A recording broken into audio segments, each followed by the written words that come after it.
Meus irmãos e irmãs, a paz do Senhor Jesus. Amém. Que alegria poder estar nessa noite, nessa linda igreja, fazendo aquilo que o Senhor tem me chamado a fazer, que é pregar a sua palavra. E para mim é sempre uma grande alegria fazer as boas novas do Evangelho, que é louvar a Deus por cada oportunidade que Ele tem me permitido viver. E eu estou muito feliz pelo honroso convite, quero muito louvar a Deus pela vida dos pastores dessa igreja, pastor Alex, pastora Bruna, mais uma vez obrigada pela confiança do convite. Quero louvar a Deus também pela vida da nossa irmã, a Daiane também, que eu estou em contato, foi além de muitas coisas para que a gente pudesse estar aqui nessa noite. Parabenizar aqui o grupo de dança dessa igreja. Meu Deus, que vontade de estar aqui, viu? Teve uma hora que uma vontade de voar no altar para poder pisar e fazer esse barulho assim, sabe, com força. Que Deus continue abençoando vocês, porque vocês não só dançaram, né? A gente percebe toda a expressão, porque às vezes é difícil, a gente vai em algumas igrejas, tem um grupo de dança, mas elas não, a gente sente, né? Sente em cada passo, a gente sente na face de vocês, fazendo com excelência. Que Deus possa continuar abençoando cada uma de vocês pelo profícuo trabalho empreendido no sentido de consolidação desse evento. Eu tenho certeza que Deus está recebendo esta noite. Quero louvar a Deus também por toda essa igreja, por você que está presente. Ainda bem que você veio. Você pode dizer para quem está do teu lado, ainda bem que você veio. Que bênção, que Deus continue abençoando essa linda igreja. Eu quero convidar todos os irmãos nessa noite, você pode estar de pé. Faça isso em nome de Jesus. E nós vamos efetuar a leitura de um texto que é referência do tema escolhido por elas, né? Do grupo de dança da igreja. Quando você está abrindo aí, Mateus, capítulo de número 6, versículo de número 6, deixa eu anunciar aqui o livro que eu trouxe. Eu não sei se vocês têm meu livro. Quem aqui tem esse livro? Tem? Tem alguém aqui? Eita, mistério. Vou perceber, você vai comprar. O Cristão em Processo de Moagem. Uma transformação necessária para quem deseja viver o propósito. Gente, nesse livro eu estou tratando sobre a vida de Pedro. Porque para mim, nenhum personagem neotestamentário expressa tão bem a complexidade das nossas contradições como ele. Numa rara combinação entre coragem e covardia, gente, Pedro alternava momentos de grandes forças e uma lamentável instabilidade. Você conhece gente que oscila rapidamente, quando não é 8 ou 80? Então assim era Pedro. E eu costumo dizer que a natureza de Pedro evidencia um verdadeiro paradoxo, com as mais louváveis virtudes de alguém com uma expressiva coragem e a mais lamentável fraqueza notada em posições pusilânimes. O problema de Pedro é que ele não era capaz de reconhecer qualquer falha gritante nele mesmo. Nem o alerta de Jesus foi capaz de abalar a autoconfiança de Pedro. Você lembra quando Jesus disse assim, Simão, Simão, Satanás pediu para te peneirar como trigo, mas eu roguei por ti para que a tua fé não desfaleça. Sabe o que é interessante? Jesus não disse para Pedro, Simão, eu roguei para que você fosse poupado da peneira. Não. Jesus disse, eu roguei para que a tua fé não desfaleça na...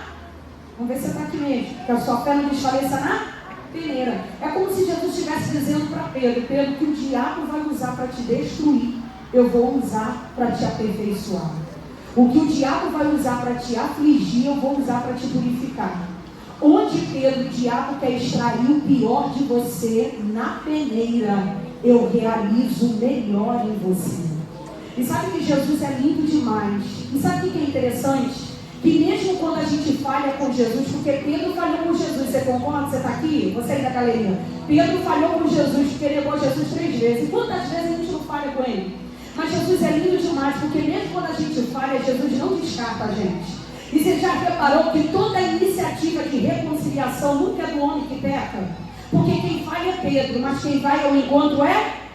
Quem falha é Pedro, mas quem oferece perdão é Jesus. E enquanto Pedro esperava receber de Jesus substituição, Jesus deu para ele transformação. E transformação que nesse livro eu estou tratando como processo de moagem. O que é isso, Senhor? Não vou dar muito spoiler não, senão você não compra o livro. Então aproveita, ó, se você passou aí pelo aniversário de um amigo, prometeu um presente, não dá roupa não, gente. Tem gente que não sabe nem onde botar mais aquele blazer, não sabe nem onde botar a saia, a calça. Então, dá livro, edifica a vida dessa pessoa. E deixa eu liberar uma palavra profética. Quando você comprar esse livro, você não vai só comprar o livro. Você vai lançar uma semente no meu ministério. Se você que for lançar a semente, se prepare para ativar colheitas extraordinárias. Ah, não pegou não? Tem gente que não pegou isso aqui. Quando você comprar, você vai ativar colheita extraordinária para a tua vida. Então, no final, você pode nos procurar ali, que vai ser um prazer também receber da sua vida, né? De receber essa semente.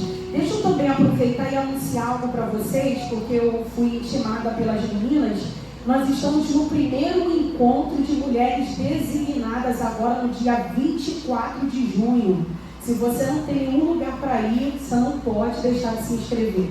Só que eu fiquei sabendo que as inscrições estão assim quase esgotando. Então você que é mulher, quem conhece aqui, você conhece Charitas, você está aqui em Rio Bonito, mas tem gente que já foi em Charitas, não foi? Então você conhece Charitas, Niterói, gente, é um salão de festa tropical. Talvez você não conheça, mas fica ali antes do Verdão, aquele restaurante. Então você que é mulher, convida a amiga, aproveita hoje, e eu vou liberar só aqui nessa igreja, tá? Estou liberando 10 vagas, eu acho que deve ter isso aí, 10 vagas para você que se inscrever hoje. Você pode levar uma pessoa que não seja cristã, não é evangélica, você vai levar e essa pessoa não vai pagar, é cortesia, porque depois no final, gente, tem até recepção. Porque encontro de crente tem que ter comida, tem ou não tem, gente? Tem palavra? Tem restauração? Tem, mas no final tem comida. Então, ó, você vai ver lá, tem um valor muito simbólico pelo espaço, onde você vai poder tirar foto com a amiga, prepara a sua caravana, só estou liberando aqui 10 vagas, para quem se inscrever pode dar o nome de uma pessoa cortesia, 10 aqui, ó, com mais 10 pessoas, cortesia que não seja evangélica, tá? Que Deus abençoe. Então vamos lá. Mateus capítulo 6, versículo de número 6, você encontrou? Glória a Jesus. Apenas o versículo de número 6, irmão, aí do teclado, me ajuda a pregar, você me ajuda? Esses dias eu aprendi com um tecladista, eu fui ver um cantor, ele, antes de pregar, eu vi um cantor no microfone dizendo assim, tecladista, preenche. Rapaz, o negócio ficou bonito. Aí eu fui na mesma hora que ele pegou o microfone e virei que o tecladista sem entender nada, viu? Não sei nem o que isso significa. Aí eu olhei para ele e disse assim, preenche. Gente, o negócio ficou bonito, porque eu preguei com força. Sabe, pensa aquela pessoa com vontade de pregar. Só o preenche, depois você me explica no final, mas preenche, viu?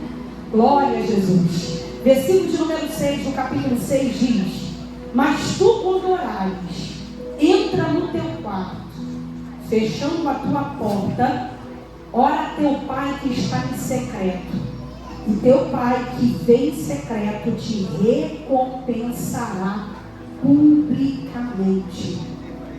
Mas tu, quando orares, entra no teu quarto e fechando a tua porta, ora teu Pai que está em secreto, e teu Pai que vem em secreto te recompensará publicamente.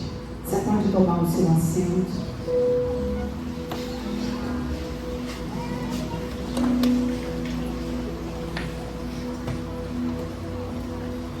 Hoje à tarde eu meditei nessa passagem. E pensa numa passagem que é a celebração da fé que atesta uma intervenção fundamental dos acontecimentos humanos. Se eu posso dizer, é uma descoberta de uma existência cotidiana inteiramente envolta no manto de maravilhosa benevolência. Porque olhar para a Bíblia nos ensina isso, tudo que sucesso não expressa apenas o resultado daquilo que a gente consegue conquistar, mas o sucesso também revela o fruto daquele por quem nós fomos alcançados.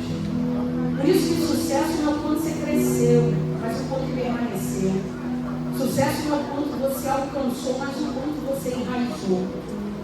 E nós estamos aqui diante de um evangelho admirável, escrito por Mateus, que também era conhecido como Levi, que antes de ser discípulo de Jesus, ele era um publicano romano, um cobrador de impostos em Cafarnaum, que ficava próximo às margens do Mar da Galileia, uma cidade estratégica no ministério de Jesus. Mateus era do tipo fiscal da alfândega, ou da Receita Federal.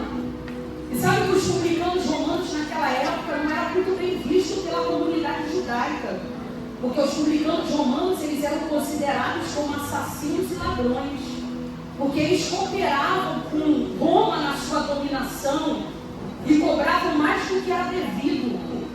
Então, olhar para Mateus era ver um judeu, publicano romano, odiado pela comunidade judaica, mas pense em alguém que tinha um emprego público estável. Ele vivia de uma forma muito confortável, até que uma intervenção forte na sua vida, que vai mudar a sua trajetória para sempre.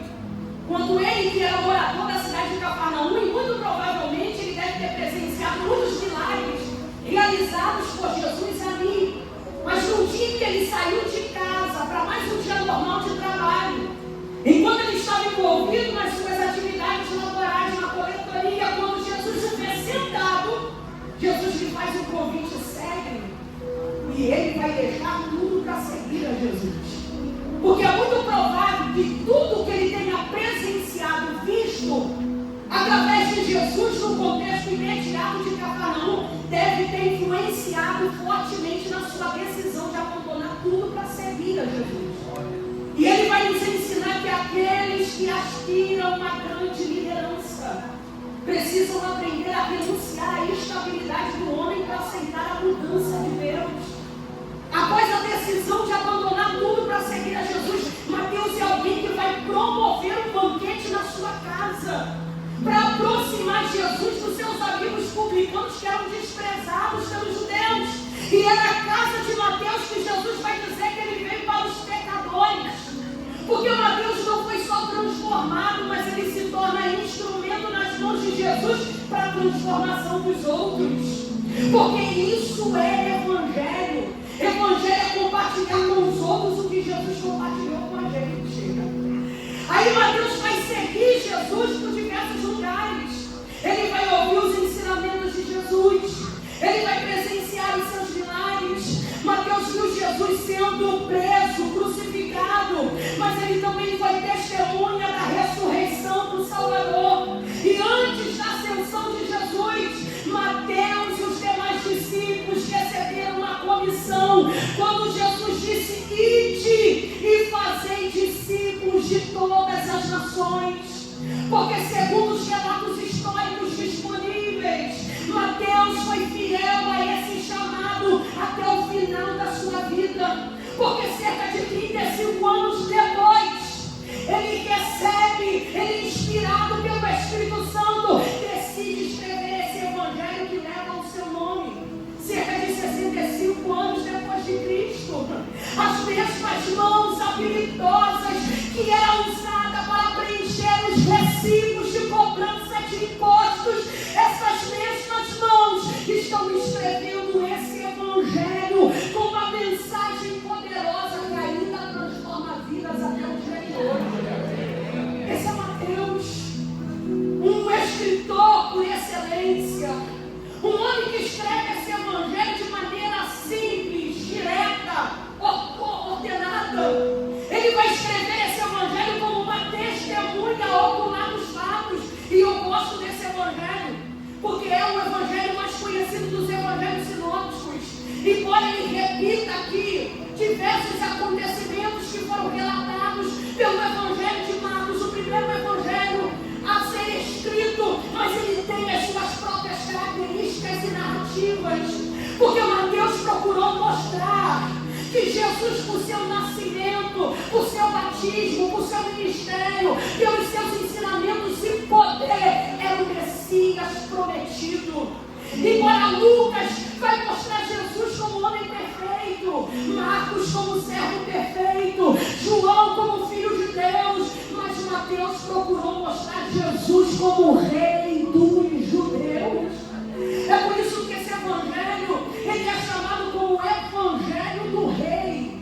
E nesse texto que referencia o tema escolhido aqui pelo grupo de danças Metanoia, o que é interessante é que nesse texto, Jesus, depois do Sermão do Monte, depois de Jesus estabelecer a constituição do reino dos céus, sinalizando aqui as condições de sua entrada, suas leis, privilégios e recompensas, Jesus agora no capítulo 6 vai falar sobre alguns princípios desse reino. E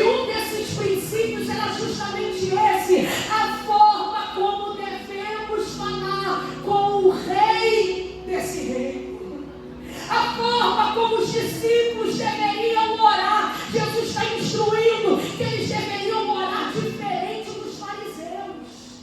A oração não poderia ser uma oração impregnada pela hipocrisia. E eu sei que nós estamos vivendo no tempo de um evangelho híbrido, místico, sincrético, com ventos de doutrinas voltadas para um povo que tem sido utilizada como massa de manobras, ventos de doutrina que sustentam heresias voltadas para esse povo. A gente tem vivido um tempo de uma mercantilização descarada do sagrado. É gente abraçando o evangelho sem cruz, sem verdade, sem renúncia. Porque tem muita gente que não busca o que é certo, mas o que dá certo. Tem gente que não busca o que é ético, mas o que funciona. E quando a doutrina é abandonada, a conduta entra em colapso. Porque não há santidade fora da verdade. Não há santidade sem a base da palavra de Deus. Nós estamos vivendo num tempo de um declínio de integridade moral e teológica, onde aqueles que deveriam ser guardiões da ética tropeçam nela com vergonhosos escândalos. É crente sendo mais conhecido na mídia, nas redes sociais, pelos seus vergonhosos escândalos do que por sua vida de piedade. É por isso que a maior necessidade da igreja hoje não são de crentes populares, mas é de crente fiel. Nós precisamos de homens e mulheres quebrantados e não de astros em si mesmados.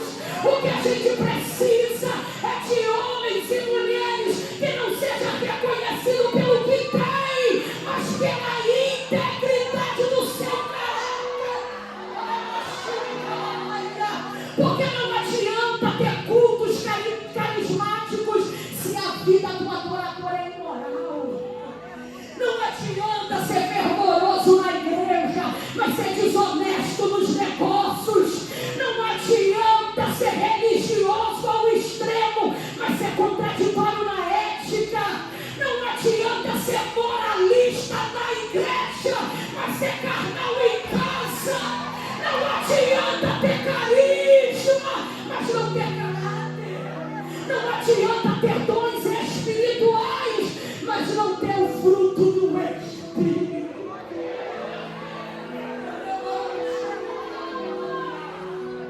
É por isso que Jesus mostrou na sua palavra que nem sempre as emoções fortes confirmam as experiências mais profundas. Eu sei que nesses dias cavernosos, onde um ativismo impera, e por vezes Deus quer falar conosco, mas estamos tão presos à pseudo-concreticidade do cotidiano, estamos fechados nas nossas emoções, estamos até com a nossa razão aberta para a fé, mas as nossas emoções estão fechadas para um diálogo no secreto com o Pai. Porque é um tempo onde a gente cuida tanto do urgente que a gente se esquece do essencial. Estamos vivendo num tempo, me permita dizer, onde a espiritualidade tem se transformado numa encenação na passarela da vaidade.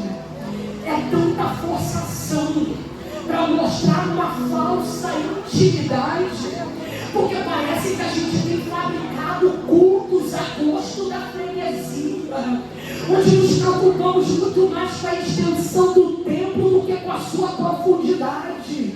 Hoje é culto do homem para o homem, hoje é culto da terra para a terra, onde o culto deixou de ser teocêntrico para ser antropocêntrico. São os homens sendo aplaudidos por aquilo que eles aparentam ser e não por aquilo que eles são de fato. Você está entendendo isso aqui? É por isso que nem sempre o que é aplaudido na terra é celebrado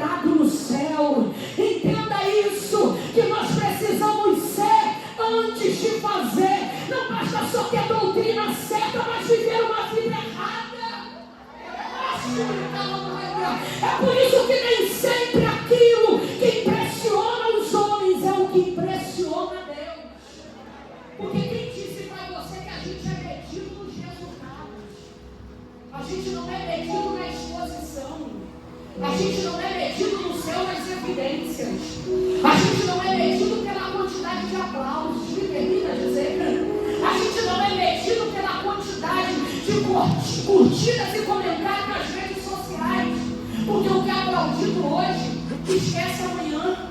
As grandes e exuberantes realizações podem ser esquecidas, podem ser apagadas. Você entende isso aqui?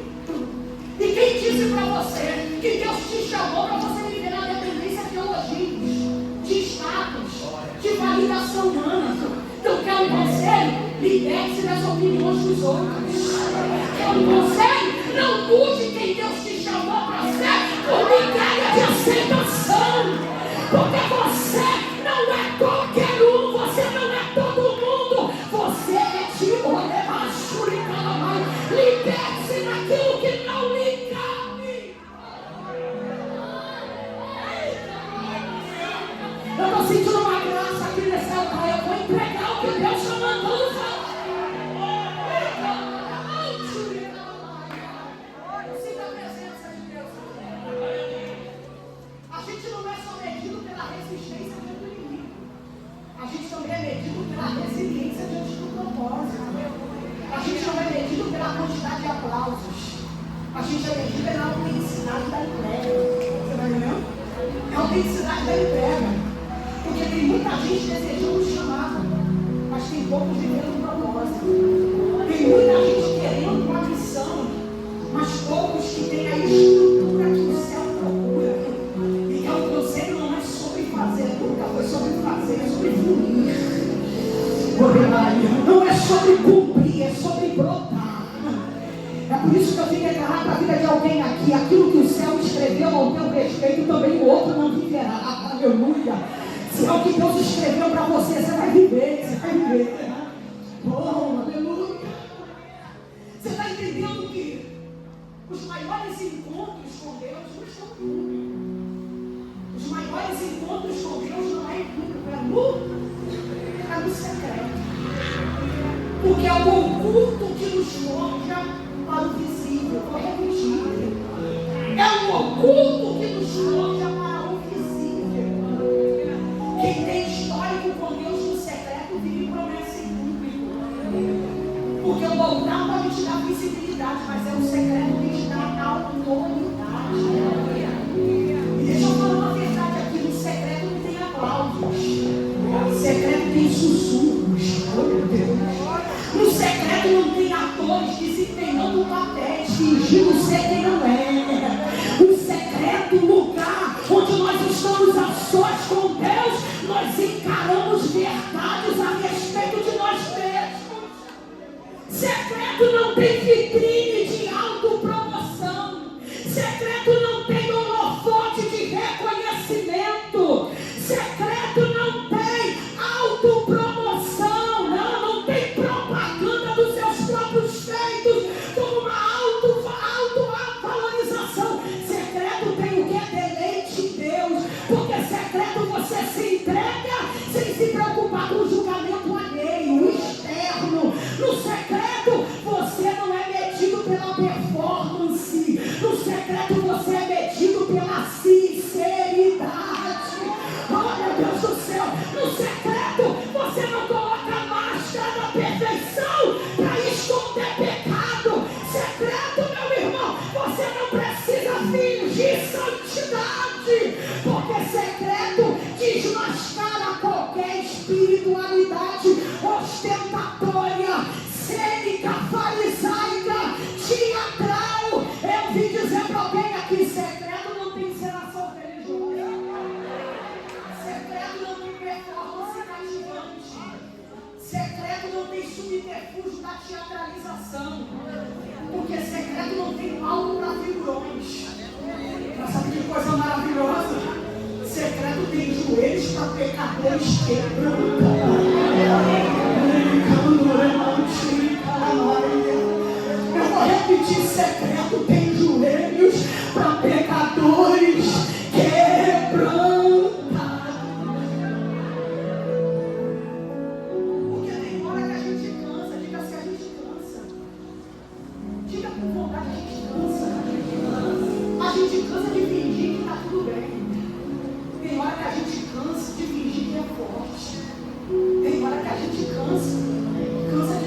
rotulado como guerreiro inspirador, pode parecer super resiliente, quando você está no ponto de explodir. Você está à beira de um colapso emocional. Tem hora que você só quer ter uma trégua daquela batalha invisível que só sabe sugar suas energias. E tem hora que a gente cansa de situações que roubam a nossa paz, a nossa alegria, é ou não é? Tem hora que a gente cansa de ser só apoio, porque tem hora que a gente também quer apoiar. E a gente cansa porque a gente não é de fé. A gente cansa porque a gente é humano.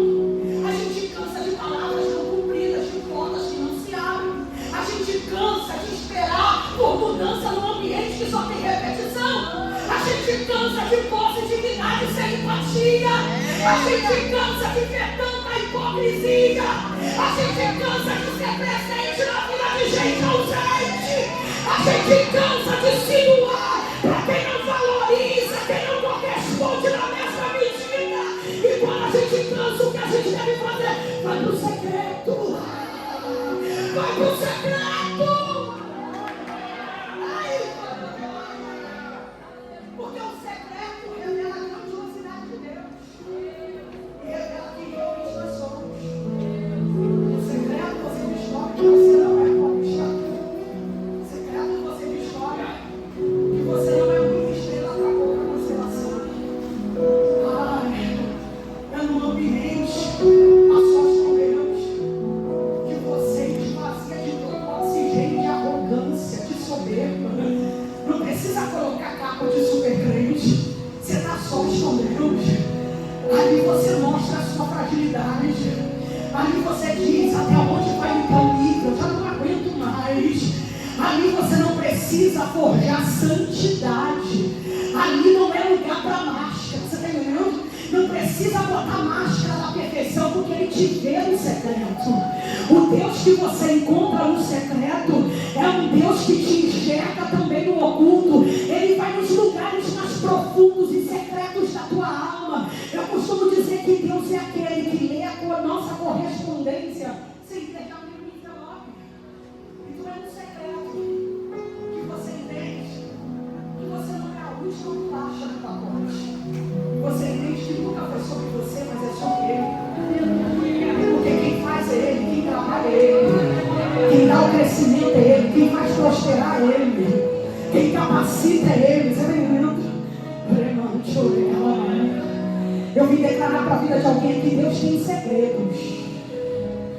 E Ele revela os seus segredos para quem o busca em ser. Oh, meu Deus do céu. E deixa eu falar uma verdade. A busca é secreta, mas a recompensa é pública. A busca é secreta, mas a recompensa é pública. Então deixa eu te revelar, porque no secreto não é só você falando. Deus não está só pronto para nos ouvir. Ele também quer nos comunicar. E Deus dá respostas que surpreendem até quem está orando. Você já entendeu? Você já vivenciou experiências assim com Deus? Porque Deus revela respostas que surpreendem até quem orou.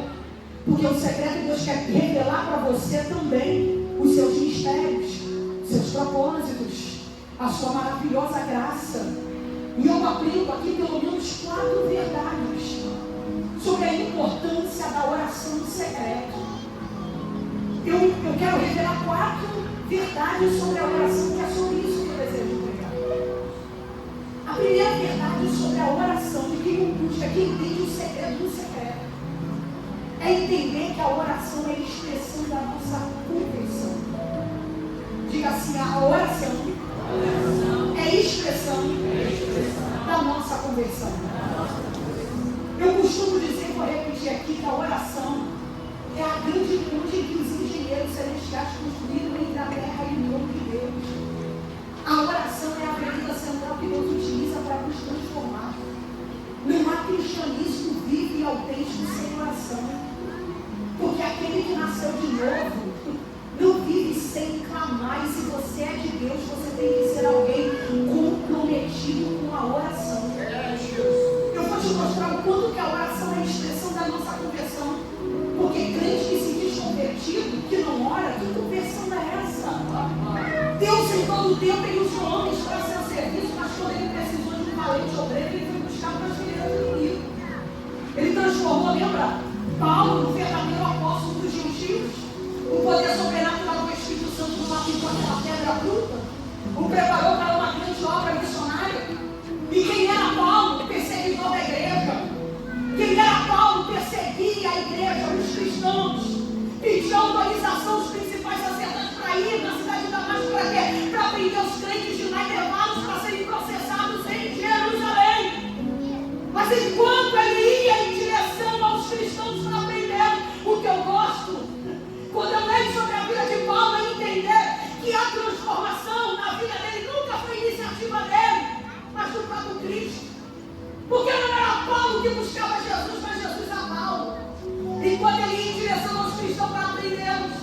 Jesus foi ao encontro dele para salvar.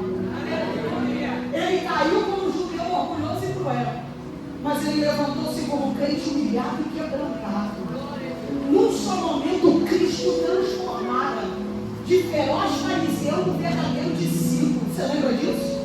Lembra que quando o Senhor o instruiu a entrar na cidade, e ele foi carregado, cego dos olhos físicos, ele foi conduzido à cidade. Aí Deus levanta o discípulo lá de Damasco, Ananias, e dá ordem para Ananias: vai à rua chamada direita, a casa de Judas, você vai perguntar para um homem chamado Saulo de Tarso.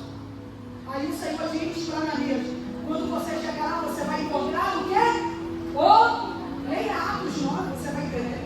Jesus disse para Ananias: você vai encontrá-lo orando. Diga, orando. Quando Jesus disse a Ananias: vai à casa de Judas, você vai encontrar Saulo. Ananias questionou. Porque peraí, o Saulo que ele conhecia era o que? O perseguidor da igreja. O Saulo que ele conhecia estava ali, levando cartas dos oficiais, cartas dos principais sacerdotes do Sinédrio para prender os cristãos. Provavelmente ele pensou: o Senhor está me mandando para a morte. Mas Jesus já estava dando todos os indícios de que o Saulo que ele iria encontrar não era o mesmo que ele conheceu. Não é um Saulo perseguidor da igreja, não é um Saulo agente de morte. Você vai encontrar não o agente de morte, mas o pregador do evangelho. Ele é para mim, Ananias, um vaso escolhido, porque você vai encontrá-lo transformado. E qual é a evidência de transformação? Ananias, você vai encontrá-lo orando. A oração é a expressão da nossa conversão. Você é convertido? Olha o caminho da tua. Você é convertido? Então eu sei que você ora. Fala aí, então eu sei que você ora. Se você é convertido, você tem experiência com Deus na oração, no secreto. A outra lição e outra verdade que eu aprendo sobre a oração: não há nada mais perigoso na vida de um cristão do que viver sem oração. Vou repetir: não há nada mais perigoso na vida de um cristão do que viver sem oração. Você sabe qual é a primeira coisa que morre na vida de quem se afasta de Cristo? Oração. E sem a oração, sem o oxigênio da nossa comunhão, sem a respiração da alma, a vida espiritual agoniza. Sem a oração, o fogo do altar do coração se apaga. O altar de incenso fica coberto de cinzas. Sem a oração, teu coração endurece, a mente entorpece. Nós somos privados de discernimento espiritual e sofremos de miopia espiritual, porque é a oração que abre a nossa visão para enxergar coisas antes não vistas. Sem a oração, nós ficamos vazios, cegos, fraquejamos ao sinal da primeira turbulência. Mas quando nós oramos, nos tornamos imbatíveis.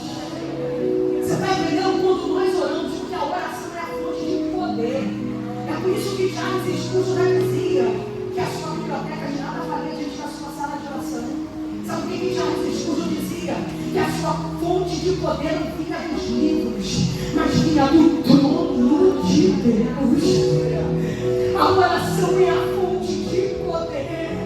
É por isso que o culto nunca vai ser um peso quando a igreja ora, mas um culto sempre será um deleite. Porque quando a igreja ora, as nossas reuniões litúrgicas deixam de ser vazias, sonolentas, elas se tornam cheias, intensas, fervorosas, porque na oração a lenha seca, molhada, pega fogo.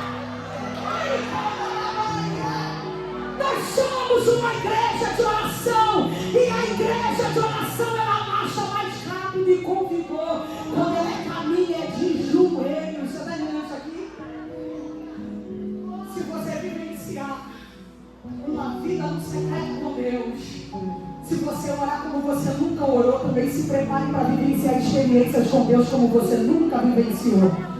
Vai vivenciar experiências com Deus no secreto. Porque não tem nada mais perigoso para a vida de um cristão quando a gente para de orar.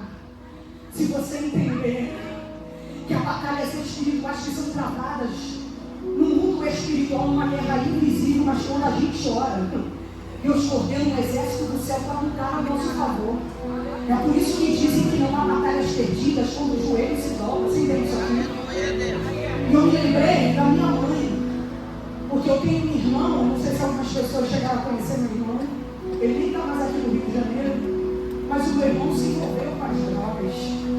Ainda na adolescência, depois na juventude, nós fomos criados na igreja, meus pais são pastores, meu pai dirigindo na igreja, e para o sofrimento da minha família, do meu pai e da minha mãe, era ver o meu irmão afastado da igreja, totalmente entregue ao mundo das drogas. E eu lembro que de tantas essas andanças dele pelo mundo, ele aprontou demais. Esse mas que aprontou muito. Até que um dia nós estávamos arrumados para ir para o culto. E aí chegou uma notícia, uma pessoa por conhecer a nossa família, pelo respeito à nossa família. Essa pessoa mandou avisar os meus pais, nós estávamos a caminho da igreja. E quando estava já próximo da igreja, a pessoa encontrou a gente e disse assim: pastor, uma pessoa no tráfico disse que se seu filho entrar em Itaboraí, quem conhece a Rua 100? O recado é: se ele entrar na Rua 100, ele é um homem morto. Agora pensa para um pai e para uma mãe receber essa notícia. Nós ficamos todos desesperados, meus pais tentando entrar em contato com o meu irmão para orientar, não entrar em Itaboraí naquele dia. E a gente não conseguia falar com ele.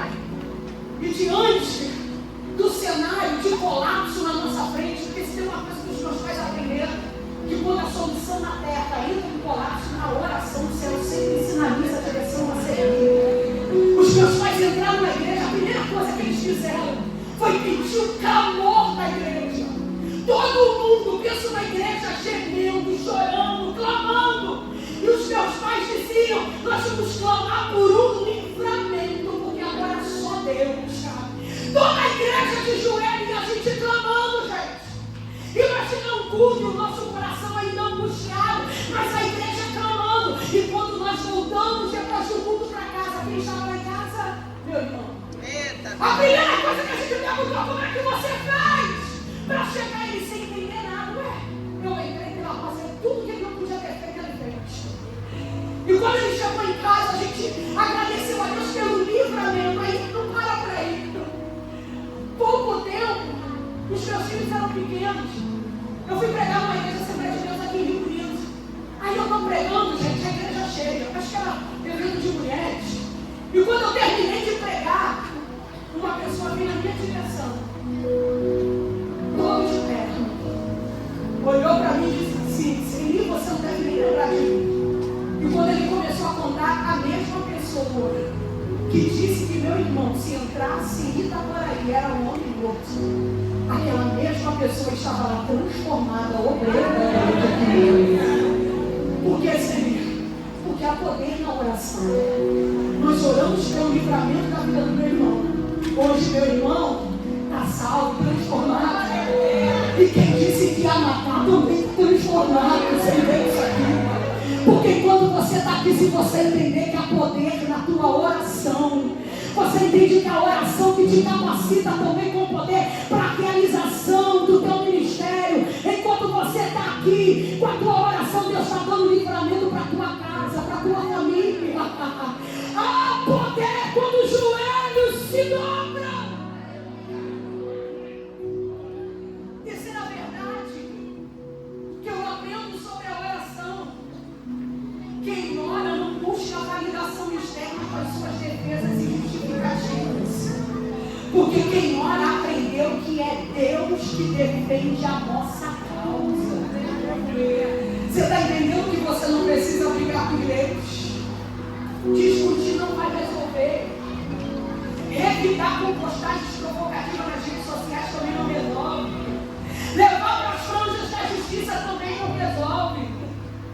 Porque quando você for alvo de ataques, de conspiração, de afronta. Você não deve se justificar. Você não precisa defender a tua honra, brigar por direitos. O que você precisa é orar. A oração vale mais do que 1000 argumentos. Eu vim declarar para a vida de alguém aqui: para de gastar as suas palavras com quem só sabe distorcer o seu argumento. Para de gastar suas palavras com quem só merece o teu silêncio. Quando você for alvo de afronta, você não tem que usar as mesmas armas que seu adversário para desmascarar seu desafeto. O que você tem que fazer é deixar que a tua oração penetre além do véu, no santo dos santos, na sala do trono, aonde a glória de Deus resplandece.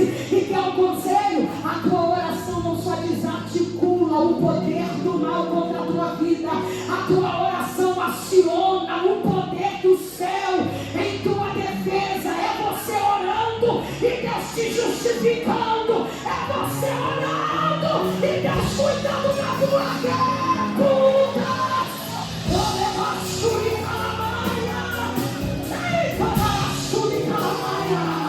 Aí tem gente dizendo assim: ai, eu não vou levar desaforo para casa. Leva desaforo para o quarto, leva desaforo para o secreto, porque quem te der o secreto te justifica, te justifica, te justifica.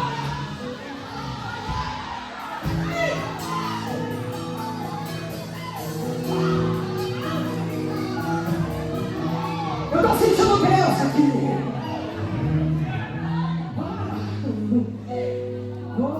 Espírito de Deus, eu estou sentindo a presença dele aqui. Você não precisa de validação externa com suas defesas e justificativas. Você não tem que provar nada para ninguém. Se você entender o poder do secreto, deixa falar o que quiser, porque quem te conhece no secreto, Deus vai dar um bom ponto final nessa covardia que estão fazendo com você, conspirando no secreto contra a tua vida, teu ministério e tua família. Quem te conhece no secreto vai te recompensar em público. Deixa que de você, da tua casa, do teu ministério, Deus cuida. Eu estou pregando para alguém aqui. Deus cuida.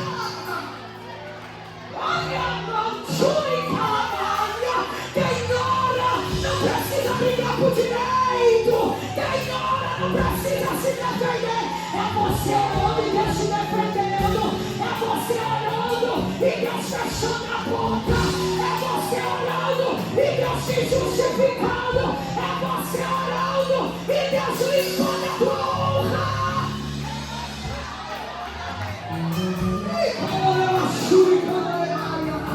Eu estou sentindo Deus aqui.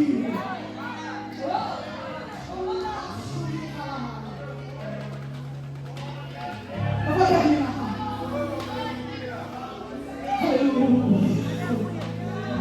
Aleluia. A quarta e última verdade sobre a oração, você quer ouvir? Você está aqui, diga amém.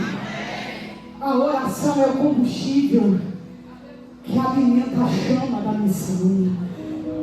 Você pode dizer: a oração é o combustível que alimenta a chama da missão. Oh, gente, é por isso que quando a gente não ora, a gente fica indiferente que nem Jonas. Quem gosta de Jonas? A gente fica parecidíssimo com ele. Você sabe que o maior impedimento de pregação para o povo de Nínive nem era a política corrupta da cidade, não era a idolatria, não era a crueldade do povo, porque o povo cruel era o povo de Nínive. Era um povo, sabe como é que eles tratavam os vencidos das guerras? Decepavam as mãos, vazavam os olhos, cortavam as cabeças e criavam os nus como monumentos. Era troféu de guerra. E você pensa que o impedimento de conversão estava em tudo isso? Estava no coração endurecido do missionário profeta Jonas. Você consegue entender que Jonas é alguém que nem ora quando decide ir para Tarsis? Ele não ora contra os marinheiros que eram homens pagãos, apegados a várias divindades, decidem orar. Ele não ora nem quando a verdade sobre a sua fuga se torna pública no navio. Ele não ora nem quando os marinheiros tentaram salvá-lo. Ele só decide orar onde? Lá no ventre do grande Cristo. Deixa eu falar uma coisa aqui. O único cristão daquele navio que poderia fazer uma oração verdadeira ao Deus verdadeiro, não estava em condição de fazê-lo. Porque no momento de uma tempestade, os marinheiros, que eram homens pagãos, e conseguiram perceber que aquela tempestade não era um mero fenômeno natural, mas tinha algo alienígena nela. Eles conseguem perceber que tinha algo diferente nela. Aí por isso que eles decidem lançar preces aos céus. Homens pagãos. E quando eles estão entendendo que tem algo sobrenatural naquela tempestade, tem um cristão aonde? No porão, dormindo. E eu gosto da versão grega do Antigo Testamento, chamada de Septuaginta. Septuaginta diz que Jonas não só dormia, ele roncava profundamente. Como é que pode um barco sendo chacoalhado, sacudido, e tem um missionário, um profeta, um cristão no porão dormindo? Que diferença é essa, gente?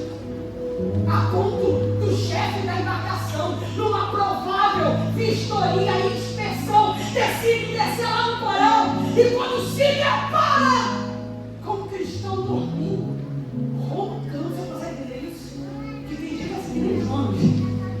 Tempestade está soprando, o navio está a ponto de afundar, o camarada está indiferente, roncando. Aí o mestre do navio acorda Jonas, indignado, e diz: o que se passa contigo, rapaz? Para estar agarrado nesse sono, você não está entendendo a gravidade da situação? Rapaz, levanta, clama ao seu Deus. Você consegue entender isso? É o ímpio convocando o crente a orar. É o ímpio dizendo: rapaz, você é crente, você vai ficar até quando? Agarrado nesse sono, clama ao teu Deus.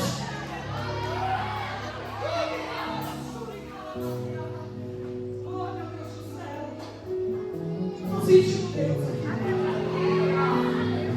Eu estou sentindo Deus. O único cristão que poderia fazer uma oração verdadeira ao Deus verdadeiro não estava em condição de fazê-lo, porque estava em fuga da vontade de Deus. Porque Jonas é como muitos de nós, tem sempre uma fé para justificar as suas fugas, tem sempre uma teologia que não produz oração. E sabe o que acontece quando paramos de orar? O que alimenta o fogo da chama da missão é a oração. A primeira coisa que acontece é que a gente fica indiferente às almas, não nos portamos mais com as almas. E eu glorifico a Deus que aqui não tem, mas tem algumas igrejas por aí que a oração se apaga. Em vez de ver crente brigando por vida, tem gente brigando por posições, é gente brigando por altar, é gente brigando por microfone, é gente brigando por liderança. Mas aqui não. Aqui a gente não briga, a gente fica pelas almas. Aqui a gente tem sensibilidade pelas almas. Porque uma coisa que eu amo, gente, chega dessa espiritualidade por aí, sabe, que é muito restrita muitas vezes ao limite geográfico de 4 paredes. Mas eu fico vendo pessoas com tanta sensibilidade e pessoas que não têm tanta habilidade para o trabalho se envolvendo, sabe? Mas a minha oração, gente, é que tenha gente comprometido com Cristo, mas com o coração sensível à sua missão. Porque chega de gente que quer andar com Cristo, mas sem ter o coração aberto para a missão. Hoje que o Espírito Santo possa acender a chama de missões e que o Espírito Santo traga o gemido das almas aos nossos ouvidos. Que você entenda que o nosso propósito maior não é brigar por posições, lideranças, por cargo, por título. Não, a gente briga por almas. Você se coloque de pé em nome de Jesus. Oh, aleluia. Oh, aleluia, aleluia. Eu sinto Deus aqui. Ele é nosso Churicalamaia. Eu quero pedir que você nesse momento, procure quem está do seu lado aí. Repare quem está do seu lado. Veja se tem uma vida, você que está na galeria aqui embaixo. Perceba se tem alguém do seu lado que está afastado da igreja. Alguém que entrou, que está do seu lado, que está desigrejado. Ou que nunca professou a Cristo como Salvador da sua vida. Isso Deus quer te usar hoje como instrumento de bênção para a vida dessa pessoa. Ministra sobre a vida dela, ministra sobre a vida dele, ministra. Isso, diga para essa pessoa, você não veio aqui em vão. Você não veio só para atender o convite de alguém, você veio porque o céu marcou esse dia. Você veio porque hoje tem transformação para a tua vida. Hoje Deus quer fazer coisas extraordinárias. Eu vim hoje declarar para a vida dos crentes que estão aqui hoje: Deus vai acender a chama de missões no teu coração. E você vai ter sensibilidade no Espírito. Para quê? Para ouvir o gemido das almas. Então que comece aqui nessa igreja. Comece percebendo quem está do teu lado. Quem ainda não se rendeu aos pés de Cristo. Diga para essa pessoa: você não vai lá sozinho. Eu vou te acompanhar. Só não saia daqui sem tomar a melhor decisão da tua vida. Não saia daqui sem tomar a melhor decisão da tua vida. Porque o céu já te viu. Jesus já te viu. Ele vai nos lugares profundos e secretos da tua alma. Hoje Jesus te trouxe aqui. E eu tenho certeza que aquilo que os teus olhos enxergam não determina o destino da promessa. Eu vim declarar sobre a vida de pessoas. Se você acha que viveu tudo que você já tinha que viver, a boa notícia que o melhor por Jesus vem depois. O melhor sempre vem depois. Ainda tem coisas extraordinárias que Deus quer fazer na tua vida. Você que se afastou, você vai voltar a ser melhor do que um dia você já foi. Eu vou repetir: você vai ser melhor do que um dia você já foi. Oh, você que se afastou da igreja e não consegue voltar a ser o que um dia você já foi. Jesus está aqui e está dizendo: você vai ser melhor do que já foi um dia. Você vai ser melhor. Você sente que a voz do Espírito Santo bradando na tua alma. Você está perto de alguém aqui nessa condição? Diga para essa pessoa: vamos lá. Não deixa para fazer amanhã, você vai fazer agora. Eu te espero descer dessa galeria. A gente quer orar por você. Jesus te aguarda, ele te aguarda, Ele quer ter um relacionamento com você. Chega de águas rasas, chega de superfície. Deus quer te levar para um nível mais profundo de relacionamento. Ele quer te afastar dessa fé superficial, próximo à praia, onde não arrisca a correr. Ele quer te levar para um nível mais profundo, aonde você está. Vem, Jesus está te chamando. Oh, meu Deus do céu. Jesus está te chamando. Onde está a primeira pessoa para Jesus? Deixa eu orar pela tua vida. Você está sentindo Deus te tocar?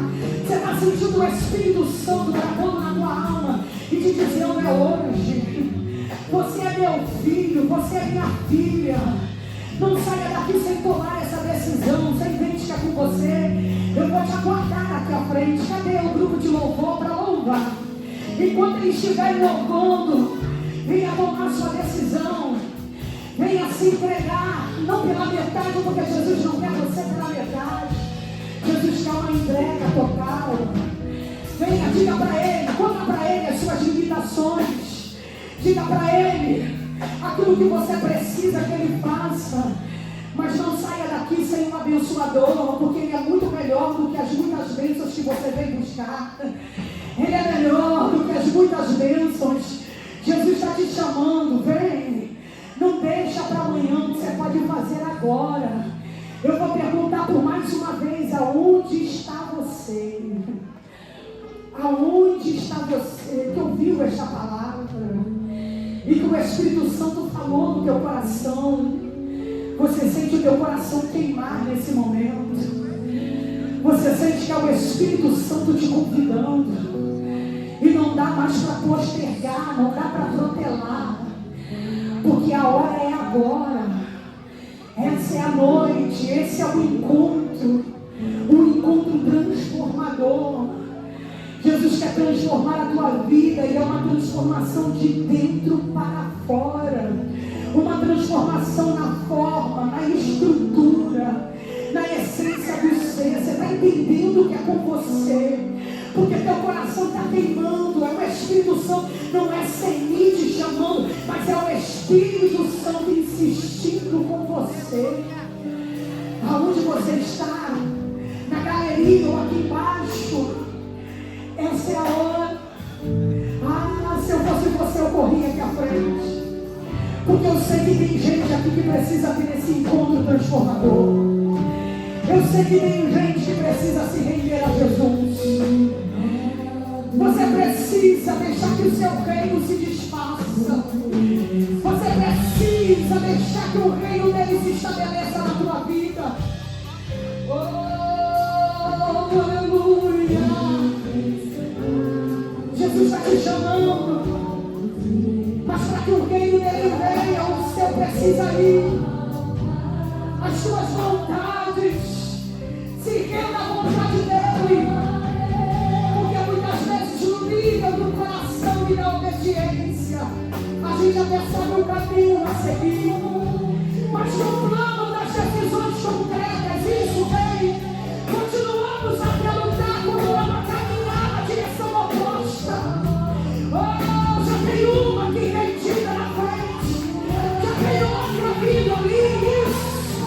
Mas é o Espírito Santo insistindo com você e te chamando, filha, vem.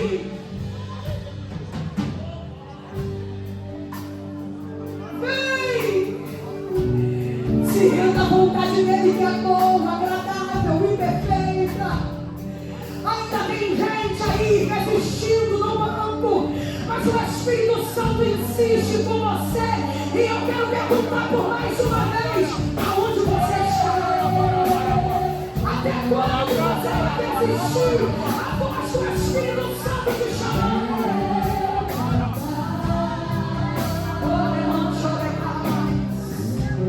Muitas vezes desenvolvemos linguagens, processos, decisões que porque escondem muito mais a nossa agenda da vida. Isso! Tem mais gente aqui! Tem mais gente aqui! Vem se entender a vontade dele! A vontade dele! Que o teu reino se torna, para que o reino de Deus se estabeleça! Se canta!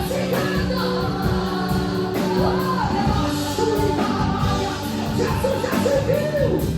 Jesus já te viu! Vem! Jesus já te chamando, vem!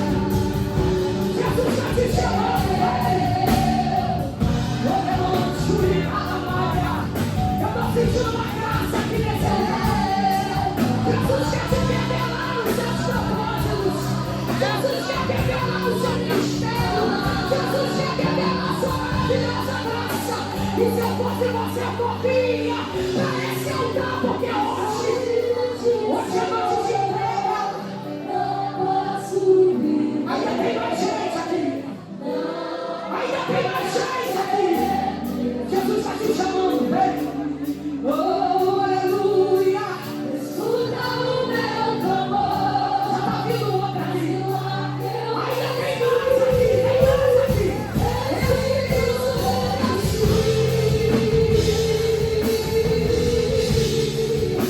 Estou diante de Senhor. Não posso viver. Não vale a pena existir. Escuta o meu clamor. Mostra o ar que eu respiro.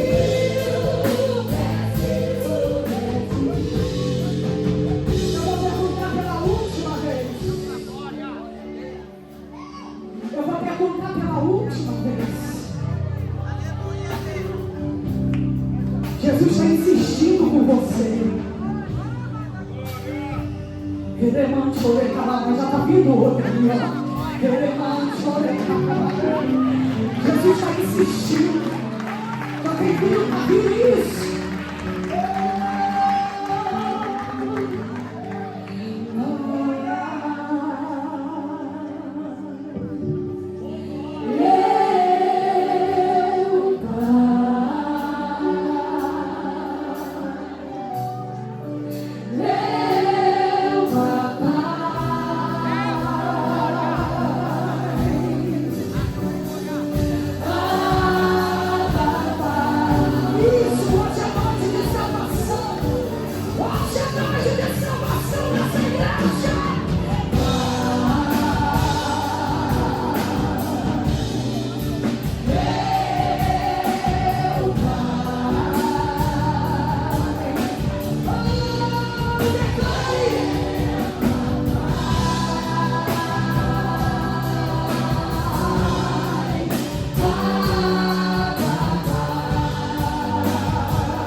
Ninguém vai te obrigar a fazer nada do que você não queira.